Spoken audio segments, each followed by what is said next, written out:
notice that it says, great, thank you. You'll notice it says the meeting is being live streamed. That's for closed captioning, which should be available if you click on that. And if you need help, Sarah, who has tech support in her name, is down to help with any tech needs. And toward the end in the latter part of the call, we'll have an option for Q&A. Sarah will change her name to Q&A or something along those lines, and you can use the Zoom chat box function to send her a message with your question, and I'll pick some questions to give to our panelists. And any more questions about like logistics or tech on the call, feel free to send a message to Sarah. Okay, so thank you all so much for being here. What a last 24 hours. It feels like in trying to think about how to frame this conversation, it's evolving like every half an hour or so. And so I'm so grateful to be landing here for this conversation. And just by way of framing a few of the highlights, in recent weeks, we've seen a massive mobilization among Jewish Israelis against the Netanyahu government. And this included like a massive general strike a few days ago that basically shut down the country. Notably absent from most of these protests were Palestinians themselves, and also Palestinian rights in general as sort of a central, the underlying thing that had created the current situation that was not really being spoken about. The focus was mostly on judicial reform. That being said, there has been a small and growing anti-apartheid bloc calling for equality, an end to occupation, and end to apartheid, and we'll be talking about that a little bit tonight as well.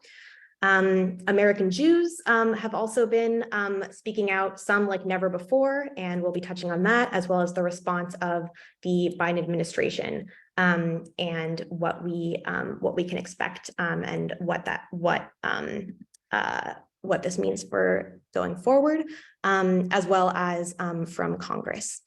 So there's a lot to cover and a lot to sift through. And part of the reason we wanted to have these two people here is that both of them are experts who have been closely watching not only this moment, but this issue for decades, and can give us a little bit of perspective as we sift through the sort of whiplash of the current headlines of what is new and what to be hopeful about in this moment, and also what is not new, and how, if we want to sharpen our response, and if we want to respond strategically and with integrity, how like understanding the trends of the past few decades that have led us to this moment can help us effectively respond to it. And so the central question is really, how does understanding how we got here shape our actions and shape where we need to go from here? So to talk about this, we're honored to have Yousef Munayyer and Lara Friedman. And you've read their very impressive bios, which we've been sending out with the communications about this webinar. But what I want to say about both of them is that they both are leading experts on this issue, and they both have also been invaluable in shaping, if not now's new strategy and our approach for the next 5 years, basically, and helping us to meet this moment in a way that has, I think, integrity and strategy. And I just feel beyond grateful to both of them, and our movement would not be in the position that we're in without them. And I'm so grateful that we're speaking with them tonight. So Lara and Yousef, I would love to start. I'm thinking about the way in which the word like unprecedented is being used all the time to talk about every aspect of this, from the Israeli government to the response to the Biden administration actions. And I think the operating question that I'm thinking about is what is actually new and unprecedented and what's not new. And I'd love to start with the actual Israeli government that we're all responding to right now. And then we'll talk about sort of the various response later. But if we think about this new Israeli government and the actions that we've seen over the past few months, what's new and what's not new? And Yousef, I'll kick it to you first. Sure, thank you. I mean, there's I think a lot to say here about what's new and what's not new. I think, we have to recognize that seeing hundreds of thousands of people in the streets for a sustained period of time is not normal, and it's not something that we've seen before among Israelis. This level of mobilization is new. I think one of the things that's remarkable about that is what it is that is bringing them out into the streets. It is not. It is not that Israeli society is rising up against its government's policies that have been widely criticized by the international community for their treatment of Palestinians.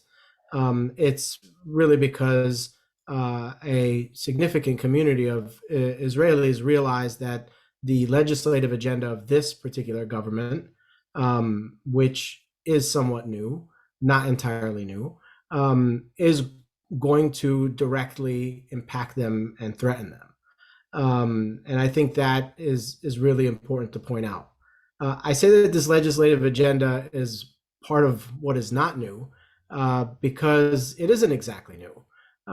These right-wing forces for a number of years have been working to weaken the court system in Israel and have done so pretty successfully, including during the Bennett and Lapid government, which was short-lived, but also in previous Netanyahu governments, which have included some of the opposition actors, which are so vocally against it today. And, you know, prime among these politicians were the Naftali Bennett's and the Ayelet Shakeds of previous years, who really built their political careers on attacking the courts. So that isn't necessarily new, but it has reached a heightened level, I think, for sure. What also isn't new is the fact that, as you noted, Palestinians are largely being excluded and deliberately not wanting to include themselves in these mobilizations that we're seeing. Israeli society has been built since its foundation to exclude Palestinians in many ways. I think we are seeing, as this Israeli identity crisis in many ways plays out on the streets and in these debates, Palestinians who are at least half, if not more, of the population within the territory that the Israeli state controls, and at least a fifth of Israeli citizens are not really part of this conversation at all. And there are many reasons, behind that, which we can certainly get into. But the core reason is that these mobilizations are not really challenging in any way the system of apartheid which Palestinians are suffering from. This is, from my perspective, and I think from the perspective of many Palestinians, a debate between two sides within the Israeli Jewish community. One that is seeking to take steps which would just make apartheid far more obvious and also painful. And another side who wants to maintain a fig leaf of democracy and a fig leaf of a liberal reputation for the purpose of maintaining that system. So when these are the two options that are presented to Palestinians, it's not hard to understand why people in the Palestinian community are not running to join these protests, even if they're challenging the most right-wing government, the most racist government in Israeli history. Yeah, appreciate that, Yousef, and makes sense. And Lara, I have follow-up questions for you, but Lara, let's go to you first. Yeah, so I agree with everything Yousef said. When I try to explain this to my friends and family, for years, those of us who work on Israel-Palestine issues have said, listen, you can talk about Israel as a democracy for Jewish Israeli citizens and to a lesser degree to Palestinian citizens of Israel. There's a clearly lesser degree, and we know that from things like the nation state law. But fundamentally, Israel has also been a nation that has quite happily operated under something much less than democracy. And it's a concept of democracy, which is really, it's majority rules, majority dictates. It's the idea of rule by law, not rule of law.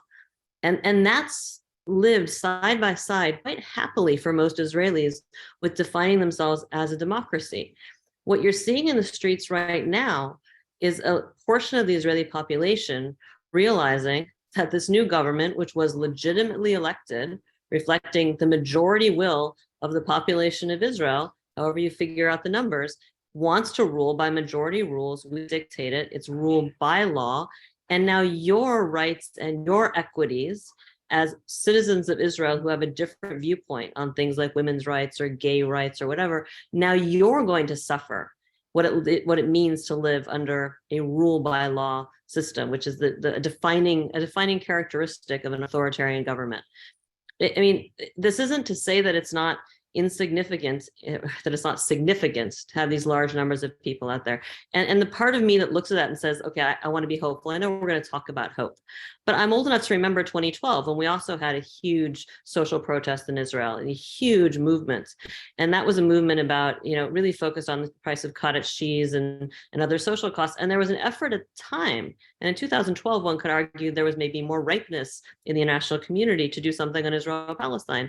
And at the time, it was very clear that the leaders of that social protest movement, many of whom were the vanguard of the progressive left, even in theory on Palestine, who basically said, don't mess up our wonderful, happy, successful social protest by bringing the Palestinians into it.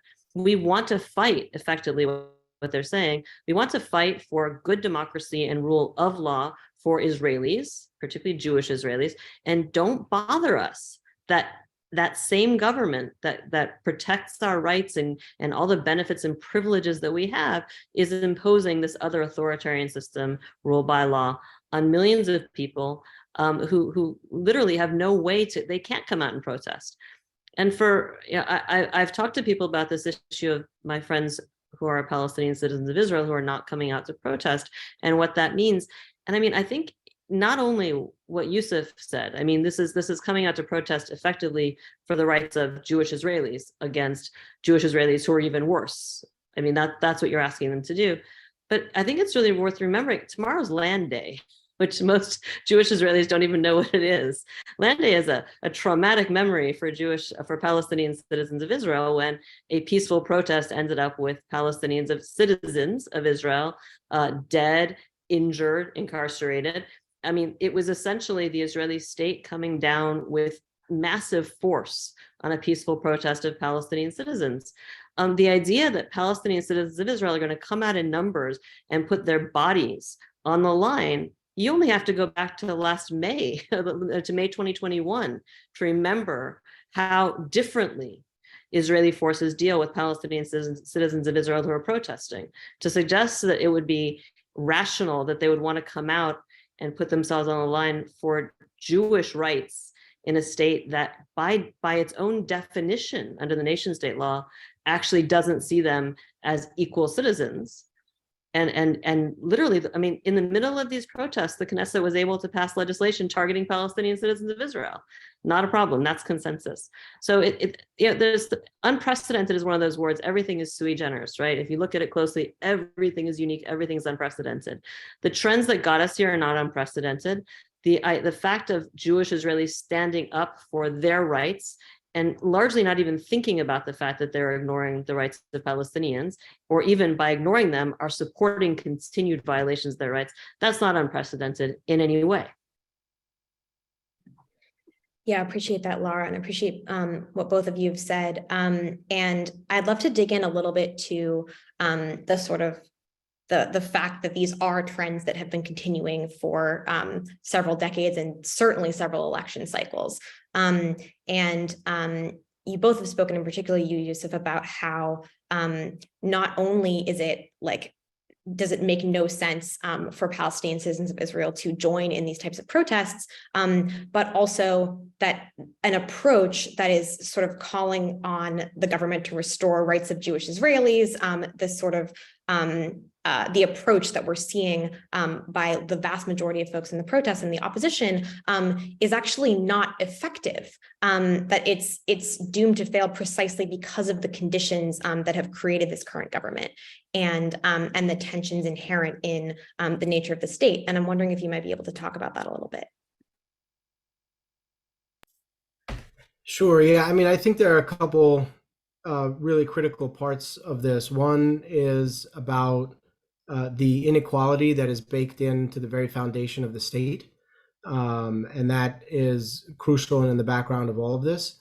But also a dynamic that is, I think, more recent. It's about sort of this modern period of Israeli politics where it's been so dominated by one figure, Benjamin Netanyahu, and so much of the debate and the political competition has been around the central question of, you know, to support Netanyahu or not. That the entire ideological spectrum has shifted over years because it's no longer been about ideology. It's become about personalities. And so in the opposition to Netanyahu, what you've seen over time in these repeated episodes of you know, attempts via election to dislodge Netanyahu from power is the opposition to Netanyahu becoming more and more right-wing. And it's becoming more and more right-wing precisely because the opposition to Netanyahu is struggling to respond to Netanyahu's control over Israeli politics, which is primarily been, you know, conducted, of course, from the right, from the extreme right, through fear-mongering around security, and through, you know, hatred towards Palestinians and the rights of Palestinians. So the dynamic that's emerged over time is an effort by the opposition to out-security or out-right-wing Netanyahu. And this is why we've seen every former retired IDF chief of staff, every general starting his own political party or merging with other political parties to try to take down Netanyahu, because the opposition does not want to be characterized by the right as soft on security. It's why people like Benny Gantz have to launch their election campaigns by talking about how many Arabs that they killed when they bombed Gaza. And so the effect that this has had on Israeli politics is a total domination of the political spectrum by right-wing ideology, whether it's by traditional right-wingers or right-wingers who have migrated to the opposition. And so the nature of these protests now, because of this, is also wrapping itself in the Israeli flag, in jingoism and patriotism, in the security talk. Even the criticism of the government is framed not within the framework of rights, which is this is supposed to be about. It is framed within the framework of a threat to Israel's security, right? It's framed in a way that says that Netanyahu is threatening the existence of the Israeli state, is weakening the ability of the IDF to respond to security risks, et cetera, et cetera.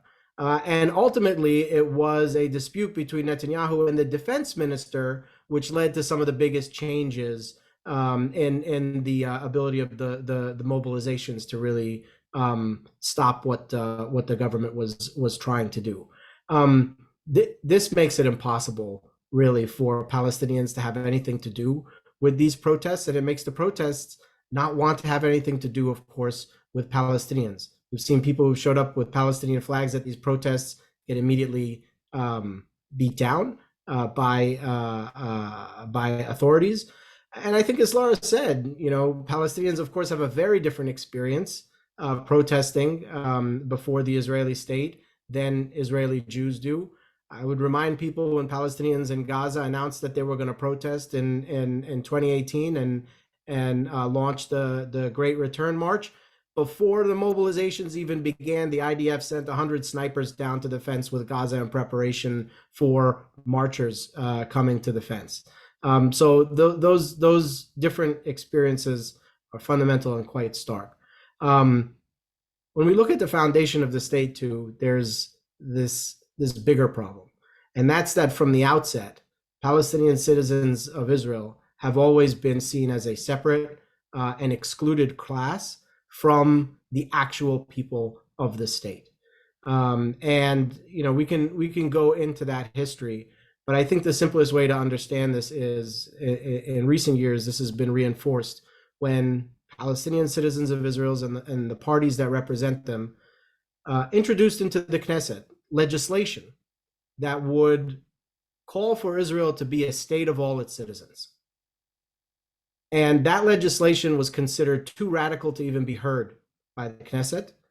And the very Supreme Court, which all of these protesters are in the streets hoping to defend, agreed with the decision that the idea of legislation calling for Israel to be a state of all its citizens was too radical to be heard in the Knesset.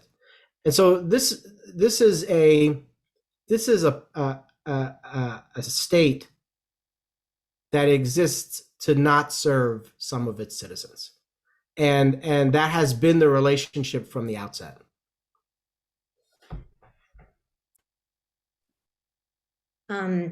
Appreciate that. And I think that's part of what I want to ask about in terms of this opposition, is that we've been seeing sort of a growing block of people who are trying to talk about what they're trying to frame as sort of this fundamental issue of whether all citizens are equal under the law.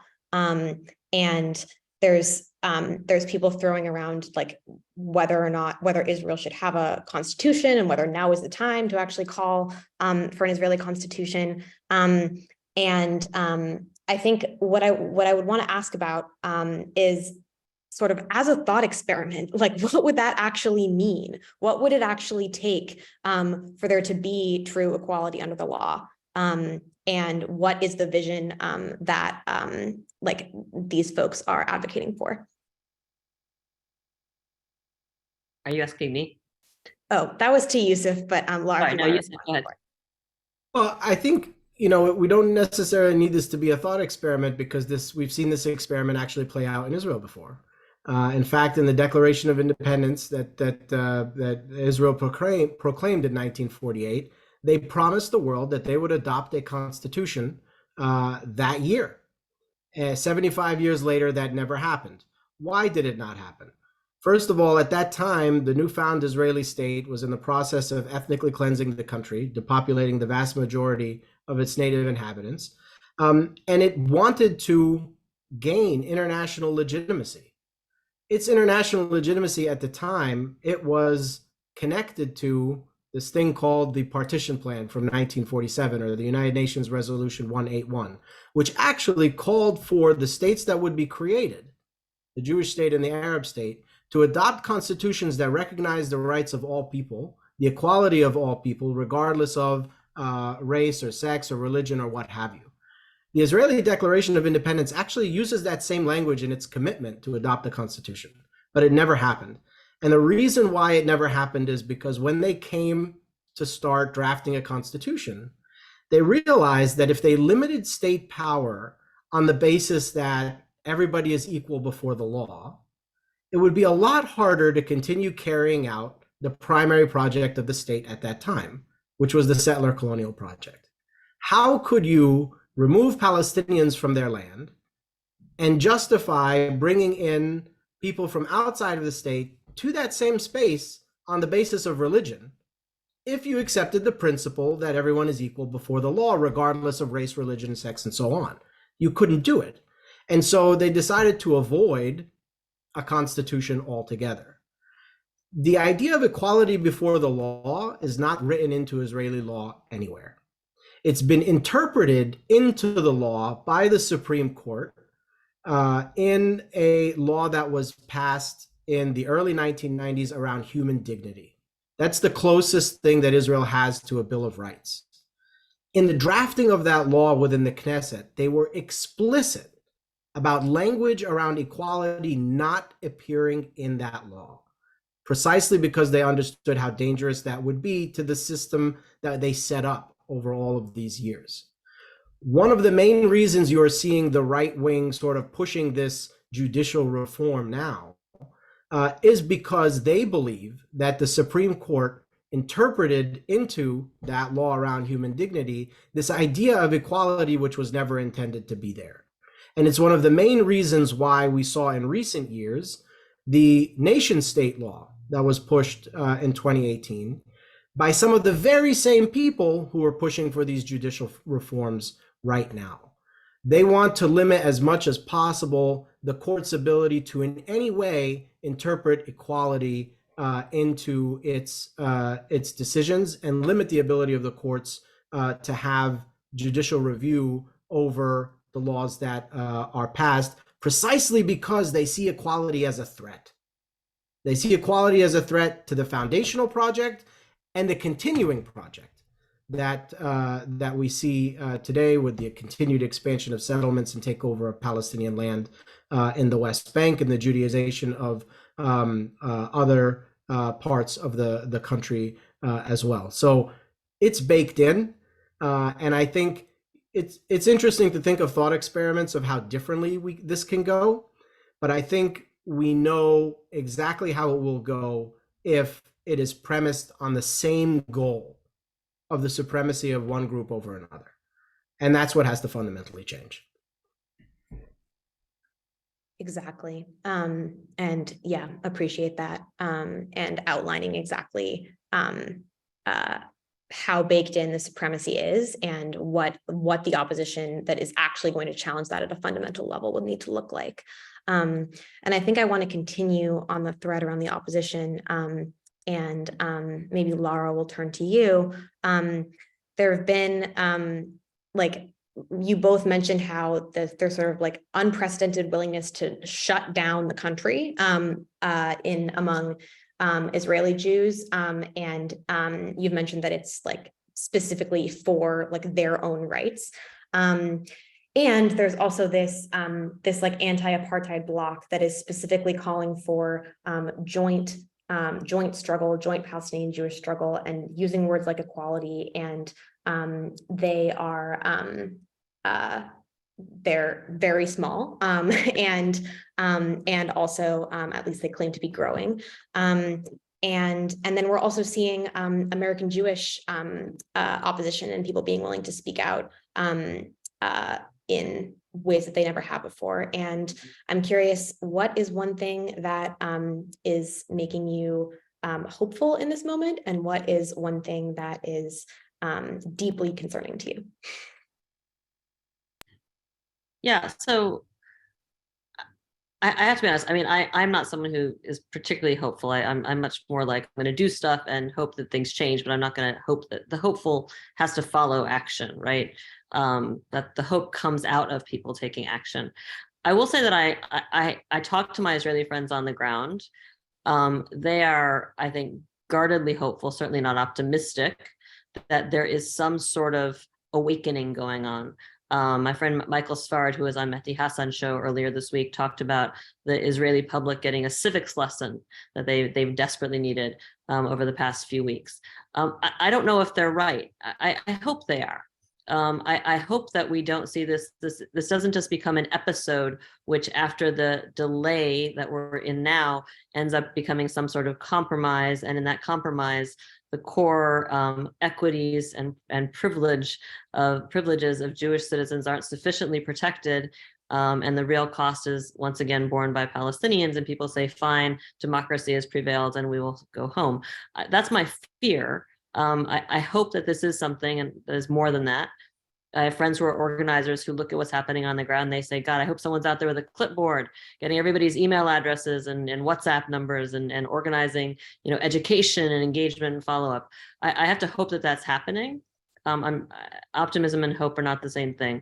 What does worry me is the other scenario. I do think, all day I've been looking at comments by members of Congress and machers in the Jewish community who clearly were deeply uncomfortable with the whole protest thing to begin with, and now we're very happy to talk about the protests as proof of Israel's vibrant democracy.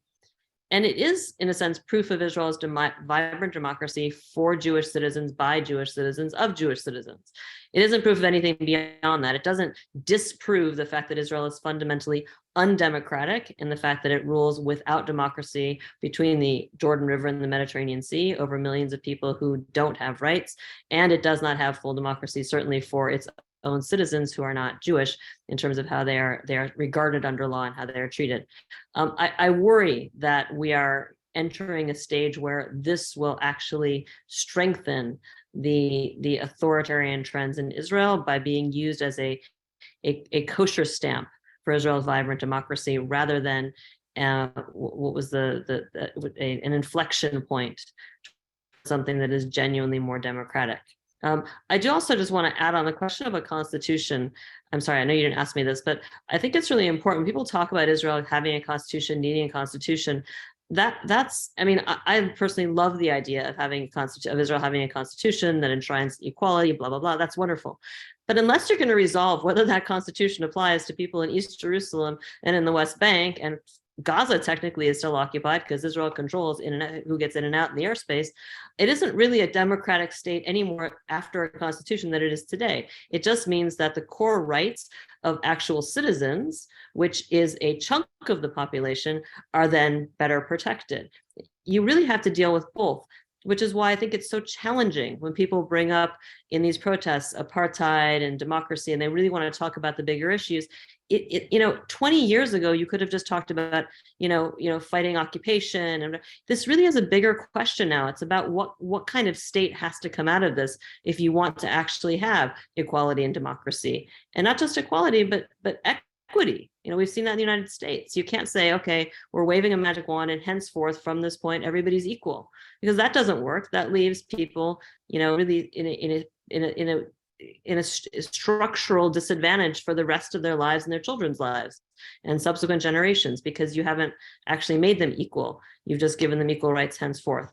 So there's some really huge challenges. And I think even some of the really well-intentioned people who are speaking about wanting more rights and trying to bring Palestinians into it a little bit aren't ready to grapple with how big the challenge is. Really appreciate that. And I'm like, let's grapple with it. This is a group of people who I think are very interested in sort of cutting to the core of the fundamental issues, and interested in advocating for genuine equality and justice, which is like the way that we've been framing the need for both like equality under the law, framing the sort of basic liberal framing, and then also justice, equity, restitution, so that Israel wouldn't turn into something that's just like South Africa, where a lot of the infrastructure that continues to oppress Black South Africans is still in place, even with nominal legal equality. And I mean, I just want to ask, like, what would it look like to actually advocate for that? And Yousef, maybe I'll go to you first. I'll just sort of follow up on the question that you asked previously to kind of to get to this. I too struggle to find hope in this situation, but that's not exactly new for us from the Palestinian perspective, certainly. One thing I do think that's happening now that is important is that more and more people are asking the questions about what Israel's political system is, what its laws actually are. And actually, I'm in favor of people learning about that, because the more you learn about it and go deeper than the boilerplate of it's the only democracy in the Middle East or whatever nonsense has been fed to us on a routine basis, you actually learn that this system is something very, very different, and is actually quite elaborate in the ways that it sets up discriminatory structures and has been able to continue them for all of these years. I want people asking those questions, and I think more people are going to be asking these questions after this than they were before, and I think that's a good thing. I am not one, nor have I been one, who has thought that the that change is going to come from inside Israel first. I don't think, regardless of these mobilizations, I would love to believe that massive numbers of Israelis are going to wake up one day and say we need to fundamentally dismantle the apartheid system that our government is perpetuating. I'd love to believe that. I don't think that's going to happen. I think the only way that kind of change comes is when pressure is brought from the outside to force those kind of conversations into happening. And I think that's necessary before we can really begin talking about what it could look like. Because Laura is absolutely right. There can be no conversation about a constitution or the political rules that's going to govern this space without ensuring that everybody who lives in this space, has claims to this space, is represented in it. And so I think any conversation around that is premature until the grounds for that kind of conversation are possible, and we're far off from that. I really think the biggest impact that we can have is here in the United States, assuming that most people here on this call are from the United States, because I think this is where change has to happen first for change to become more possible on the ground. There are people that disagree with that, but that's that's my view of how change can happen. Appreciate that. Laura, I've heard some more things from you, and so I'm like, great, let's talk about the US. We had Biden give a sort of public rebuke of Netanyahu recently, and which is probably the first time he's really publicly gone against this administration, despite having many opportunities to do so. And I'm curious if you both, what could, like, where is the opening? Like, what could Biden and or Congress be doing in this moment? And in terms of change coming from the US first, like, where is the opening for something to be different? And Lara, I'll go to you first. Thanks. And here, I'm actually going to, I think, sort of tweak the premise of your question, because for me, I think it's highly improbable that President Biden is going to put anything behind those words. And they were fairly gentle words, even if they were the strongest words we've had yet. And I think it's incredibly improbable that Congress will do anything. I would remind people that the big letter that came out in support of the protests was so meek, it literally could have been written by AIPAC. And the actually more strong letter, which came out today, has, I think, 6 signers on it. And that tells you a lot.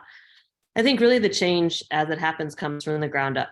And if you want to talk about what's hopeful, polling data that shows that the public opinion has shifted dramatically, particularly among Democrats, on Israel. That's something to feel hope for. At some point, elected officials are going to have to be responsive to people who vote, to their public, to their constituents.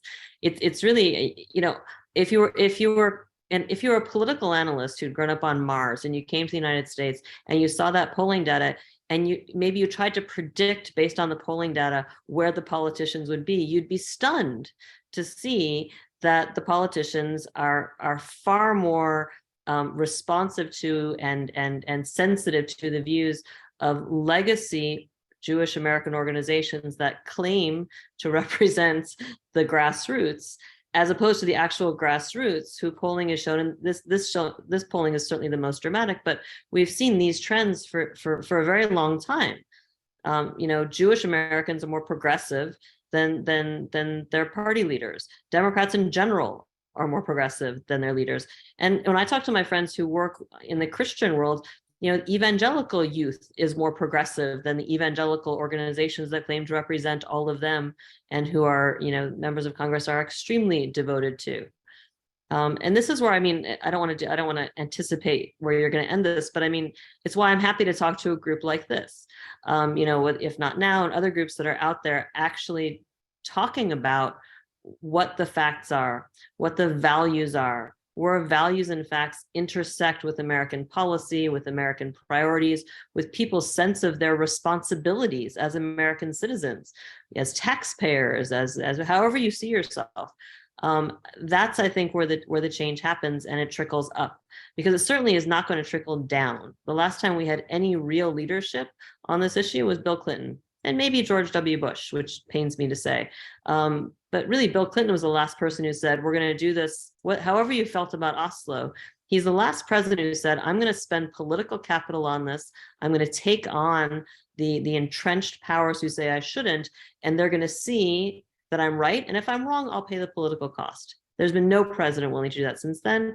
And people who pointed Obama as the example of someone who did, I'd say he may have had that courage, but as a member of Congress said to me not long after Obama had given in on the settlement freeze issue, it's a Jewish member of Congress who was just furious, and he said, "You don't pick a fight with a bully unless you're positive you're ready to do whatever it takes to win that fight. And by not winning the fight, you actually put everybody in a worse position." Appreciate that. And yes, as a social movement, we are very pro grassroots up change, and appreciate that analysis as well. Yousef, I want to go to you because I know you've specifically said some things about the relationship between, Lara, you mentioned the legacy organizations. You've mentioned specifically things about the relationship between the Biden administration's response and the American Jewish community. And so I'd like to ask you, how hopeful are you about the Biden administration? And also, what do you make of what we've seen of the administration's responsiveness to what the American Jewish community has been putting out? Yeah, I think it's important to remember where the last Democratic administration left off. The Obama administration left off, okay? At the end of 2016, the Obama administration allowed the passage of a UN resolution that was pretty important. The Secretary of State at the time, John Kerry, came out with a very extensive speech that made a very clear warning about the direction that things were going in. And a few years before that, he testified before Congress and said, this idea of a two-state solution has maybe a year and a half to 2 years to still be relevant. And in that speech in 2016, before the end of the Obama administration, he said, basically, we know where this ends up. If things continue down this road, it ends up with separate and unequal, and Americans all understand what that means. That was where the Obama administration left off. After the Obama administration, you had Trump, you had right-wing governments in Israel, you had the continued expansion of settlements at an accelerated pace, you had the American recognition of the Golan Heights in Jerusalem. Any possible attempt to continue to pretend that the two-state solution was still relevant had to have evaporated into thin air by that point. The Biden administration comes in, and somehow, some way, they pretend none of that happened. This is an administration that simply wanted to pretend this issue did not exist. They didn't want to deal with it. They wanted to live in the past. And Joe Biden is a dinosaur on this issue. He is from a different era. He's still talking about his friend Golda Meir. Okay, he does not represent the present-day Democratic Party and certainly the present-day Democratic base on this issue. And despite that, I think he got pushed to a point in recent weeks where he was incredibly frustrated with the Israeli government. And I think that's notable. This is not the first president that has been ticked off by Benjamin Netanyahu. He's got quite a long track record of that. But the fact that even this administration got to a point where they were frustrated, I think speaks to the fact that it's become a lot harder as a Democrat to pretend that this problem does not exist. And one of the key reasons why, this is perhaps why Biden is such a dinosaur on this issue, is because some voices in the establishment pro-Israel community here in the United States made clear that they were concerned about the direction that the government was going in with these reforms. Yes, it was weak criticism, but it gave the administration the space that it thought it needed to take a harder public stance. And I think that's notable. I don't think future leaders are going to be able to do it the way that Biden is doing. But this is a person whose political instincts were formed decades ago. A lot of the ground has changed. And I think that's where, I would see some hope as well, as Lara pointed out, about the future trends and how those inevitably have to impact policy. I also think it's really crucial that there be a shift in the American Jewish community, and particularly, the organizations that are seen to represent the American Jewish community. Because, like it or not, fair or not, policymakers think they have an outsized role in determining what U.S. policy should be. And the President of the United States, in his comments the other day, specifically mentioned that the American Jewish community is concerned about this issue. He thought that that was relevant to mention in his comments about the Israeli government going after its own court system. Why? I mean, I understand there's obviously a relationship between the Jewish people and Israel, but if this is about values, that shouldn't be necessary unless his political instincts told him that was important to mention. So I don't think we can ignore that and the role that plays in shaping U.S. policy. And it's important that work be done to make sure that the kind of shifts that we see in polling data also impact some of the voices, some of the spaces that have an outsized role in shaping U.S. policy. Oh, sorry, Lara, go ahead. No, I wanted to add just something else. No, I don't work in organizing. This is far outside my work. Most of my work these days is on two things. I mean, the research and writing and analysis I do. One is around fighting the weaponization of anti-Semitism, the IRA definition. And the other is about trying to protect space for civil society, NGOs, fighting claims of terrorism or whatever. And again, this is not something, it would be wonderful to think that the leadership would come from the White House. This president has chosen to not set aside the executive order on anti-Semitism that Mr. Trump signed, which adopts the definition of anti-Semitism that equates criticism of Israel with anti-Semitism for our education system, and is, there's still enormous pressure to apply that across the whole of government. He has chosen his administration to not speak out and defend Palestinian NGOs that are at the core of the human rights struggle and the democracy struggle, which we say we support in Palestine. They're not going to do that. But the pressures in this country are so strong. It's like the pressures on BDS, which I hope we talk about, because BDS is a fascinating thing to talk about right now. The reason I would argue that the pressures are so strong to quash BDS, to adopt a definition of anti-Semitism that shuts down all discussion, shuts down education, shuts down protest, is because the people that want to support Israeli impunity recognize that things are changing, and they recognize they cannot win these arguments on the merits. The only thing they can do is try to delegitimize the arguments completely, make the people who engage in these arguments radioactive, and just shut down the debate. And that should make people, I mean, they should be scared, because you need to be fighting these things. They're coming for your free speech. But it also should make people recognize that there's power there. And people are trying to shut you down that much. It means they recognize that you do have power.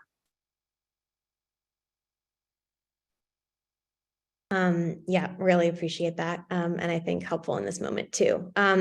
I just want to call back to one thing that I think both of you have referenced, and Lara, you in particular said, and I'd like to ask you about it first, which is that when we talk about the difference in polling, like where the public is and where the lawmakers are, there are a number of reasons for that. You both named referring to legacy Jewish organizations to demonstrate, or as a measure of Jewish public opinion. Obviously, another one is AIPAC, and we're not in an election cycle right now, but I just wonder, we saw an extremely dramatic showing by AIPAC in the prior cycle that many are arguing is what is has been extremely responsible for the chilling that has happened in this Congress, even as compared to the previous one. And I'm just wondering if you can talk about that a little bit in terms of like what AIPAC's role has been. Look, I mean, I'll bring up the thing that nobody wants to talk about, which is money. This is the United States. Our political system runs on money. And that applies to every single issue, whether you're talking about gun rights or, pick all the issues pick any issue you want. There is some irony that I know a lot of us could find somewhat frustrating after the attacks on Congresswoman Omar over the all about the Benjamins comment in reference to AIPAC, and then you turn around and 2 years later, AIPAC has actually launched AIPAC and is flexing financial muscle like no one else, the largest funder in that primary cycle. Money matters. And politicians in both parties across the political spectrum are responsive. Organizing matters. And however you feel about AIPAC is an incredibly effective organizing machine. And that's not illegal, and it's not illegitimate in our system. The challenge is, how do you take on, again, this applies to any sector, any issue. If you have a political machine that starts engaging people when they're joining school boards and starts bringing them on trips to help shape their views when they're joining city councils, and then brings them up through that system. I mean, it's you almost have to stand back and say, respect, that's brilliant. Okay, fine, respect, brilliant. How do you challenge it? And that's again, more of a challenge I throw back at groups like If Not Now.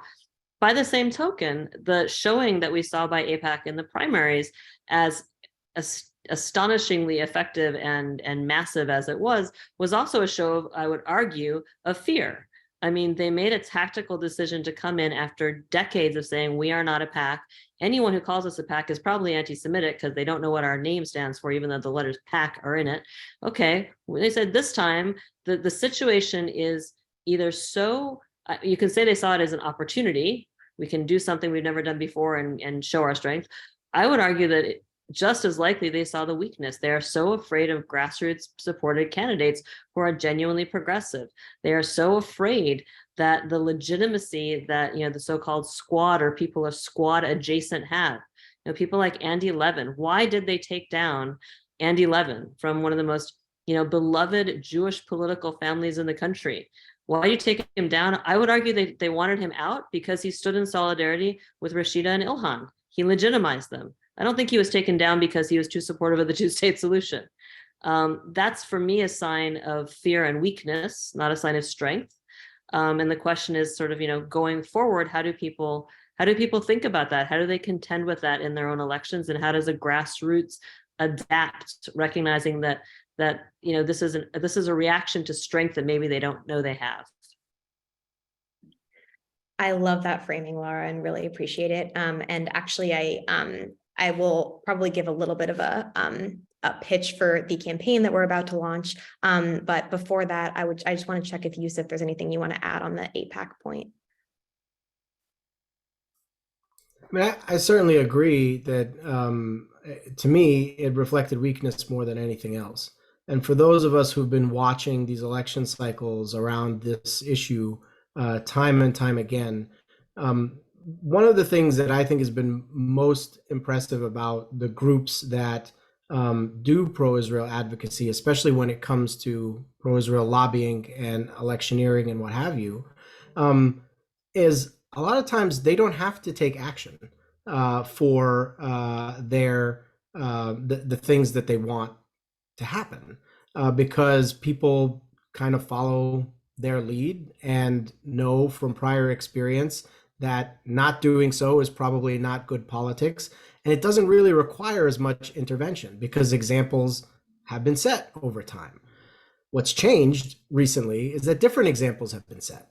Examples like Rashida Tlaib, examples like Ilhan Omar, examples like Jamal Bowman, examples like progressives who are beating the odds, beating what was thought to be the conventional wisdom around what you can say and what you can't say, and surviving repeated election contests in doing so.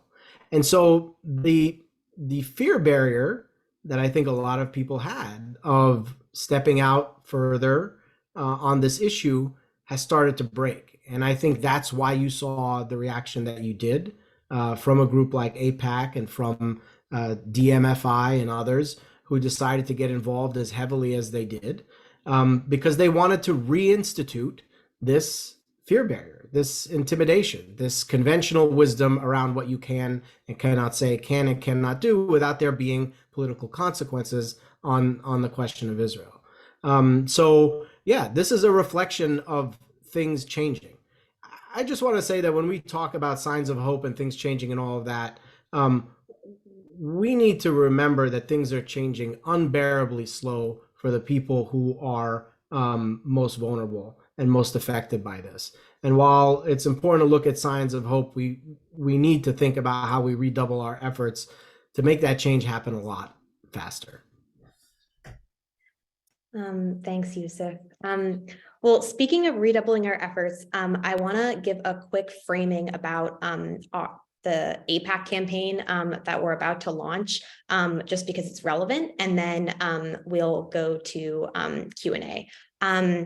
What I'd like to say is that really appreciate the framing from both of you, that right now our opposition seems to be extremely powerful and is also extremely scared because they know that they are losing public opinion. And I think actually to bring all of the threads of this conversation so far together, particularly what's being exposed in a really big and hopefully like increasingly mainstream way right now, is that the thing that APAC et al. Are trying to defend is inequality, is fundamentally like treating some human beings as less than other human beings. And the more that can be exposed in terms of use of what you're saying about people actually learning about the nature of the policies of the Israeli state, the more that can be exposed, the more we can like say that this position should not be allowed in our communities and our politics, in the same way that other bigoted, racist organizations are not allowed are deemed too extreme for Jewish communities and for particularly democratic or progressive politics. And so that's really what we want to do in terms of having folks in Jewish communities in the US raise our voices specifically about like making APAC no longer kosher in our communities, because what they are advocating for is continued blank check US support for the ongoing oppression of Palestinians. And as we're seeing, like this continued slide to the right of the Israeli government toward more and more blatant fascist and I would say genocidal policies. And in the same way that like the NRA and other organizations are unacceptable in democratic politics and in many of our Jewish communities, so should APAC be. So should this kind of politics be that says that we think that some human beings are fundamentally unequal to others. And the more that we can expose that, the more that we can actually have our politicians and politics reflect where the public opinion is shifting. And there is more on that on the many emails that you get from us, but we feel really grateful to have folks here and excited about making sure that like next cycle, it doesn't go the same as this one, and that those progressives who are willing to say that equality and freedom should apply to Palestinians just as they apply to the communities they're fighting for in the US, that it's clear that the majority of American Jews have their back. So off of my soapbox, and I would love to go to audience Q&A, and how we're going to do it is if people want to send a DM to Sarah, who has named herself to question and answer, you can in your chat box, you can hit message question and answer, and she will get your question, and then she'll send them to me. I will kick us off with one that Lara, I know you mentioned, we've both spoken about before, which is that in many ways, for at least for American Jews and Israeli Jews, new tactics seem to be on the table. We can now talk about APAC and money. APAC is talking about their own money. American Jewish business leaders are threatening to divest from Israel if these judicial reforms pass through. And I know specifically both of you are thinking a lot about BDS and also like other tactics that are now on the table, apparently. And what should we be making of this? Is this sort of a watershed moment where now suddenly all of these nonviolent and commonplace tactics are acceptable to be used? Or is it something else? And Yousef, if you're open to it, I'll go to you.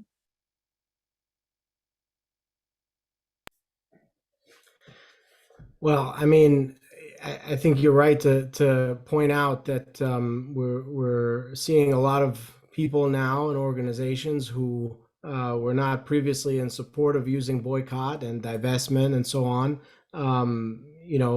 endorsing that, participating in it. And I think, that's what's so interesting about that is that it shows what so many of us have been saying for so long, is that there's nothing illegitimate about these tactics.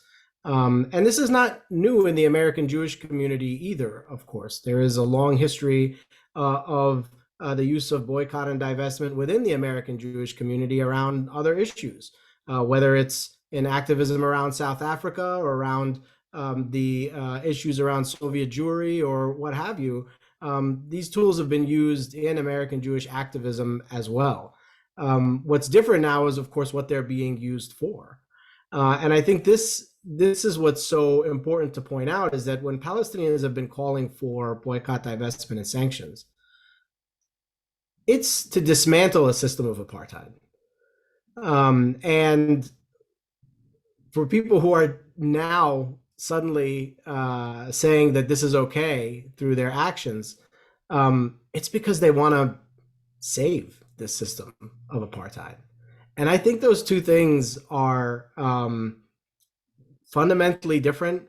And the fact that the former is being considered illegitimate while the latter is okay, I think speaks volumes about how perverse our discourse is on this issue. So, I've been a supporter for a long time, of course, of these tools and tactics, which are tried and true when it comes to social justice movements. I continue to encourage people to engage with them as ethically as they possibly can for justice, and to heed the Palestinian civil society call for boycott, divestment, and sanctions until Israel complies with international law and respects the human rights of Palestinians. Appreciate that, Yousef. Very clear. Lara, anything you want to add? Yeah, I mean, look, on the one hand, there's all of us who are just like, ha, now you've shown the world you're a bunch of hypocrites. There's no question. And we had that aha moment with Ukraine as well. I did a podcast with Yousef, which I think is the single most popular podcast I've ever done, looking at the sudden embrace of BDS by the American Congress and really the whole world when it came to Ukraine and Russia. Again, using those exact words, there was one member of Congress who was a Republican calling for boycotts, divestment, and sanctions against Russia to support Ukraine. I'm like, we got the words. I mean, the fact is, as Yousef said, I mean, these are tried and true tactics, and they were the gold standard of tactics for protest movements, right up until the point when somebody realized that they could be used potentially and have real impact on Israel. And at that point, an entirely novel logic was created, which somehow said it's okay to use these tactics everywhere except on Israel. And to be honest, you can even use them in Israel. I mean, Israel, people boycott everything because they're racist, because they're anti-Arab, because they're anti-women, because they're religious. There's constant boycotts. It's okay to boycott anything in Israel except in support of Palestinians. And what we see now with this last round with the protests is for the people who have been shrieking, how dare you, anti-Semites, talk about boycotting Israel, any boycott. I mean, I remember being told with settlement boycott, Jews don't boycott Jews. It's automatically anti-Semitic, right? And now they're saying, oh, it's okay as long as it's not in support of Palestinian rights. That's really what it comes down to. Boycotts, divestment, and sanctions are absolutely kosher, even against Israel, as long as it's not about Palestinian rights. And then it becomes ipso facto anti-Semitic. Does that change anything for us in the future? I would say, as a political analyst, that calling people out as hypocrites does not tend to change their behavior. It tends to be ignored by the people you've called hypocrites, and it doesn't. You're scoring. You scored a point, but you don't get to win on points. This is not boxing where you can win on points. But does it maybe change the complexion of this argument when we're having it in the public sphere, the battle for the public narrative on why it is not ipso facto anti-Semitic to call for differentiation between Israel and settlements, or to call for boycotts of companies that support apartheid? I think it does change that. I think it offers an opportunity to change it. And I will add, the IRA definition as well comes in. We've been told now for years based on this definition of anti-Semitism, that it is ipso facto anti-Semitic to single out Israel for criticism, right? It's the all lives mattering of criticism of Israel. You can only criticize Israel if you're equally criticizing all other countries that are guilty of similar things. And you actually heard that from some of the defenders of judicial reform who said, this is anti-Semitic, other countries are doing this, you don't single them out. But by and large, looking at the reaction of Jewish Americans, it is considered perfectly fine if Israel is doing something specifically objectionable to criticize it, and it's not anti-Semitism. So I think that this hiccup, I hope it's more than a hiccup, this hiccup in the policies and the public narrative, I do think actually is going to give more space for public debate, and I think it will strengthen those of us who are fighting for free speech, and for the I mean, it sounds so dumb to like talk about this, but like the ability for students to learn, the ability for students to protest, the ability for people to get out on the street and talk about this and use words like apartheid because legally that is the correct word. We're at a fundamental moment where people are trying to challenge that because they know they can't win the argument otherwise. And I think the one thing that maybe this is a hopeful thing, one thing that comes out of this right now is I think we're in a better position to challenge it for sure. Can I just add one thing to that? It just strikes me as so important. Laura pointed out these tactics are considered legitimate for every other issue within Israel, outside Israel, Ukraine, everywhere else, right? It's totally fine. There's only one issue we're told we're not allowed to use these tactics for, which is the rights of Palestinians. What do we call it when we are singling out one people and saying that no, you can't use these tactics that are legitimate for every other cause, for every other people, but you can't use it for them? What do we call that? What do we call that singling out? What do we call that double standard? I think it's important to highlight that this singling out of Palestinian rights as the only thing that you're not allowed to use these tactics for is a form of anti-Palestinian racism. And it's something that needs to be addressed for what it is. And I think we need to be talking more about that.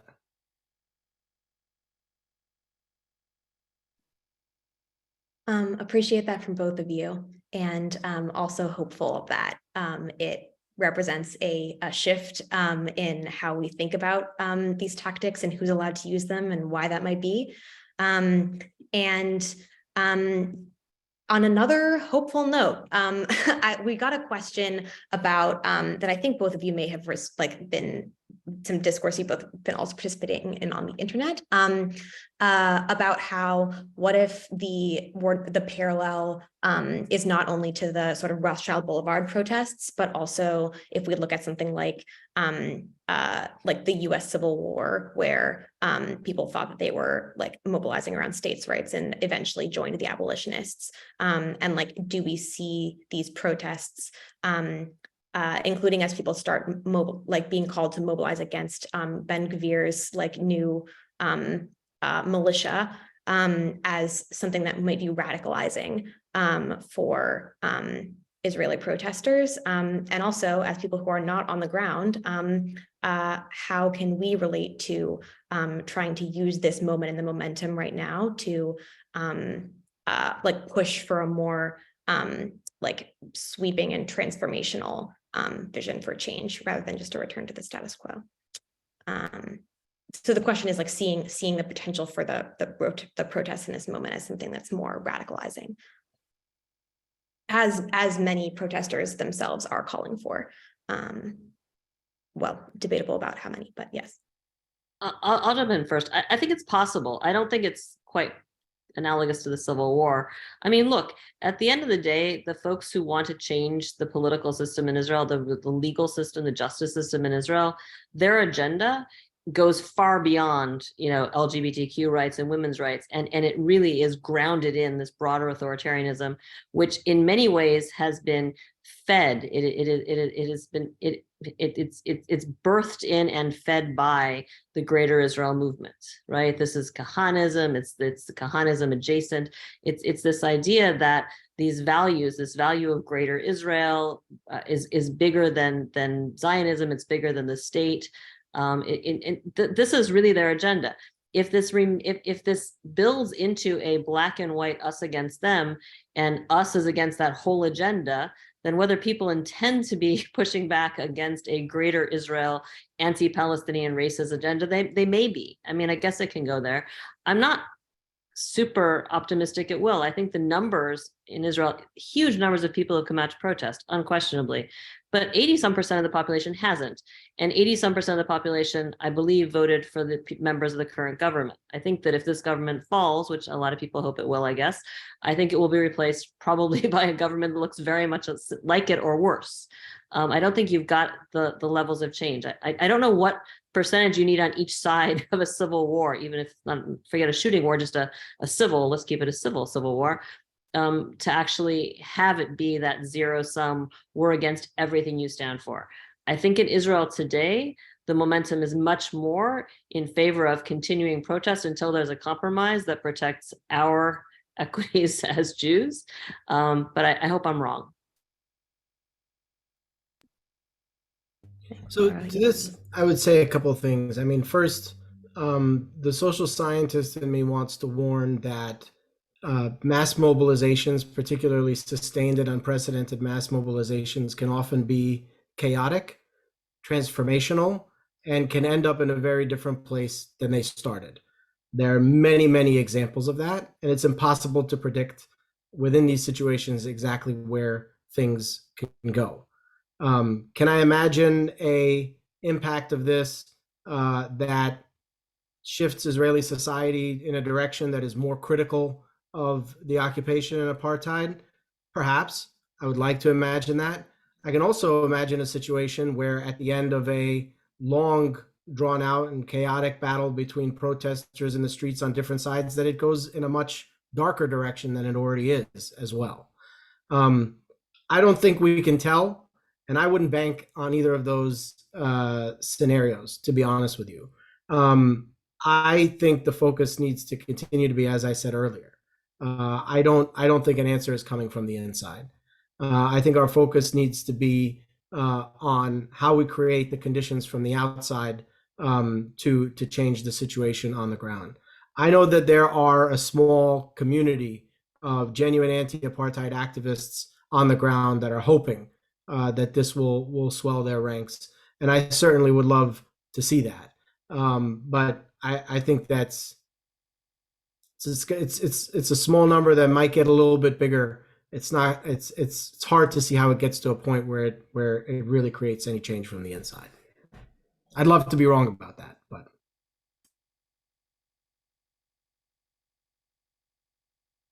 No, appreciate that. I mean, I think that these responses have painted a picture where it's like there's potential, like we've seen this, like the mass mobilizations are like whatever, unpredictable and can also die down. And like even if we're, hopeful and see allies in the Israelis and like joint Palestinian-Israeli organizing that genuinely is calling out apartheid, that's calling for genuine transformational equality, that still our role as Americans and American Jews is in applying outside pressure.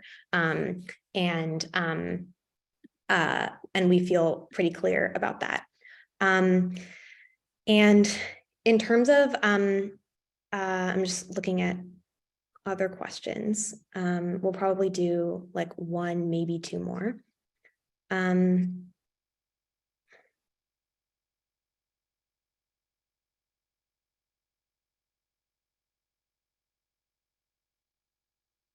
Okay. Sorry,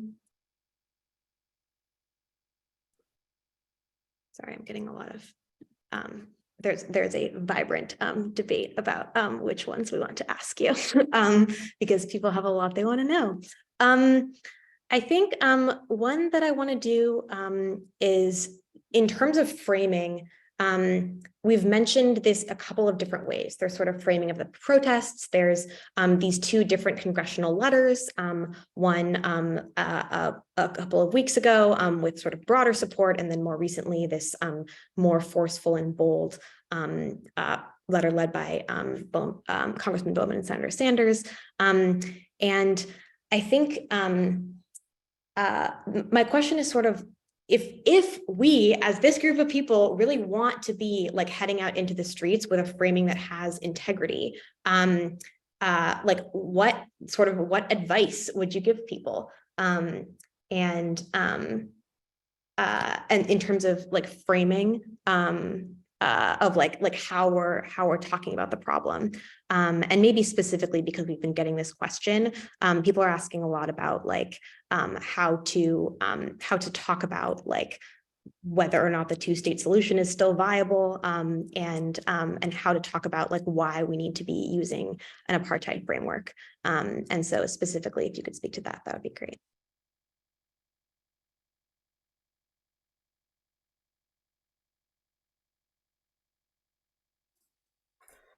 I mean, I think it in part depends on how you see yourselves, and if you see yourselves as acting to shift U.S. policy to sort of help Israel out of this mess, and I think there are many people who see themselves in that way. That's one thing. But if you see yourselves as, and this is what I would encourage, everyone on the call to do, as people who are acting in genuine solidarity with the people who are most negatively impacted by what's happening on the ground, I think the framework involves listening to them, to the organizations who are advocating for them, and following the lead and framing that they are calling for. This is, I think, what solidarity means. So, I think there's already a framework. I think, when you listen to and center Palestinians, you see a focus not just on the importance of dismantling apartheid, but also understanding the settler colonial origins, which have brought that apartheid system to place, and to continue to push Palestinians off of their land. And I think that is that's the central component of advocacy, is a sharp analysis into what the reality of the problem is, and from there, working to take it apart, to dismantle it, and change it to something better. Appreciate that, Yousef. Yeah, Lara, I'll go to you. I actually just wanted to say, I mean, the very simple answer, and I'll give a slightly longer one, is listen to Palestinians. Don't listen to me. The mistake, and I say this as someone who worked in the Jewish organizational world for a chunk of my career, is well-intentioned Jewish Americans, particularly, have spent decades telling Palestinians how we should be talking about this in order to make progress, what language we need to use, what language we need to avoid, what is going to be effective. I would argue, with love and respect to my Jewish American community, that we were wrong. None of that worked. We own a piece of where we are today, not simply because we're Americans, but because in an effort to try to craft framing and language that would be acceptable, that we thought people could hear and that wasn't going to make people get angry or shut down or upset people at the Passover Seder, we helped normalize where we are today. We own this. This is a moment to listen to Yousef. It's a moment to listen to Palestinians. I joke sometimes with my friends that in the world where I operate now, I'm not in a Jewish organization. I work in basically a combination of I run a foundation / think tank. If I'm not uncomfortable somewhat in every interaction I have, it means I'm not listening and I'm not trying hard enough and I'm not listening to the right people. I've spent enough of all of us have spent a lot of time in a comfort zone where we feel brave. And it is brave by the definitions of our community, but it isn't brave enough, right? And letting things be defined by that bravery, by our comfort zone, is a big part of the problem. Listen to Palestinians. If they say that the framing that makes sense is settler colonialism and that makes you uncomfortable, sit with that, stew on it. Try to understand what it is that makes you uncomfortable. And if I say to you, well, my Palestinian friends say, we don't even care, don't talk one state, two state, talk about rights. We want to deal with rights right now. And if your answer is, well, I'm worried if we follow a rights framing that it might end up at one state, then look at yourself in the mirror and think about what that means. Because what you're really saying is, well, you really do want to support rights, but if it's going to take away too much Jewish privilege, you can't support rights. So that's it. I'm making you listen to me. Listen to Yousef, listen to Palestinians, don't listen to me. This is great. Well, something that I want to offer folks is, speaking of Passover Seders, we're about to head into Passover next week. Many folks will be heading to Passover Seders. Aside from some offerings that we as If Not Now can offer around some like discussion framing, and also Palestinian organizations for you all to follow, and also for you to encourage your family to follow. Yeah, I'm curious if either Yousef or Lara, you have any advice for people about talking to their families.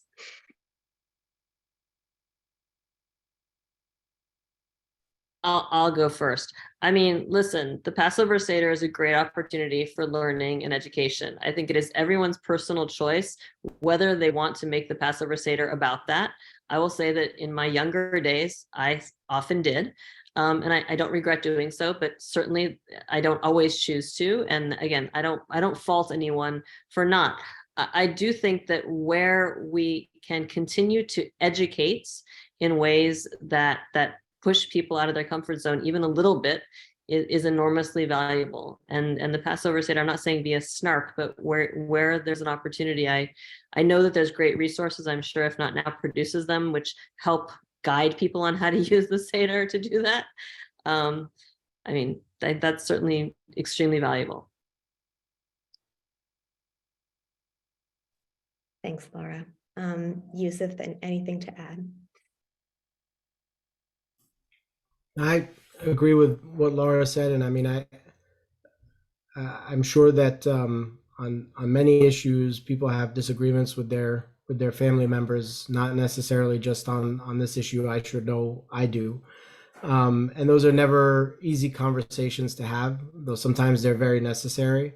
And the only advice that I think I can give you in that situation is be true to yourselves, and true to what you believe in. And hang in there. Appreciate that. Well, great. I think we're gonna wrap up in a moment. I just want to mention a couple of calls to action that we have beyond please talk to your family, and please follow Yousef and Lara, and like many incredible Palestinian accounts, organizations, activists, think tanks that are putting out resources constantly all the time, and have brilliant things to say about this issue. In addition to that, we have a petition that we're going to start circulating tonight in support of the Jamal Bowman and Senator Sanders letter. Some of the questions were about that. And what that letter does is, as Lara and Yousef said, like is the closest thing right now to acknowledging the true reality on the ground, and also meeting the moment with the action that the moment demands, and not only words and the reprimand that President Biden gave, but actually accountability for U.S. aid. So look out for that. As always, you can donate to If Not Now if you want to continue to support the work that we're doing, which is three-pronged right now. It's moving our community into a framework of seeing the situation on the ground as apartheid and calling for true equality, justice, and a thriving future for all, pursuing genuine accountability in terms of U.S. aid and diplomatic support for Israel's government. And again, as I mentioned, our upcoming campaign about AIPAC, which is one way that's very, very close to home for many of us, that we can really try to make a lasting change in our communities in this moment. Appreciate you all. And again, thank you so much to our panelists. So grateful to have been able to learn from you, and deeply appreciate it. So thanks, everyone. Thank you. Thanks all. Have a good night.